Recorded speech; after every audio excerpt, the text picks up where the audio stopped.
My name is Lamar Giles, and I'm the author of Not So Pure and Simple, a coming-of-age story about a guy named Dell who accidentally joins the purity pledge at his church because there's a girl in it that he likes, and this is a bad plan. He happens to be the only person in the purity pledge who's allowed to take sex ed at this high school, and so it becomes a bit of a double agent, taking the questions that the church kids can't ask their families or their clergy, and getting answers that the adults don't like him giving. And so it starts a bit of a controversy in his small town, which leads to some kind of zany but also thought-provoking situations. Writing this novel did bring back a lot of memories from my days when I was Dell's age. I think often about growing up without a lot of guidance from the older men in my life. We weren't taught that you could express emotion. There were two acceptable emotions: neutrality and anger. If you were sad, if you cried, those were considered soft things. But growing up, that's what it was. You just didn't show that sort of emotion. And I felt like it sort of poisoned us a little bit. Because the men around me would never talk about the things you shouldn't do, the obvious role models became like people from TV and movies. So you're talking about like superheroes with casual misogyny.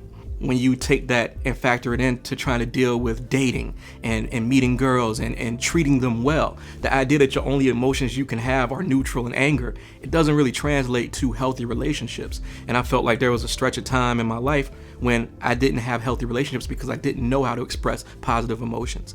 Fortunately, that changed, but I feel very strongly about trying to relay a message that it's okay to feel things to young men so they don't go through those painful situations without any guidance.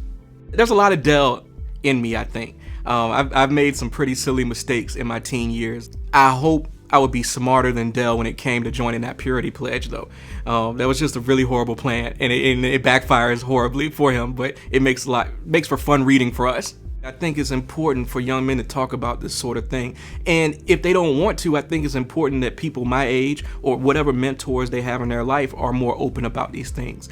I don't see a reason why we need to repeat the cycle of generation after generation perpetuating this myth that you can only be a man if you're super tough, you never sad, you never cry, you don't ever feel warmth towards anybody else. I think that was always a lie, but it's just now becoming a situation where the consequences of those lies have burned enough people where we're all starting to have those conversations like, hey, we can raise our kids differently so they don't have to go through this pain that's been around since the beginning of time.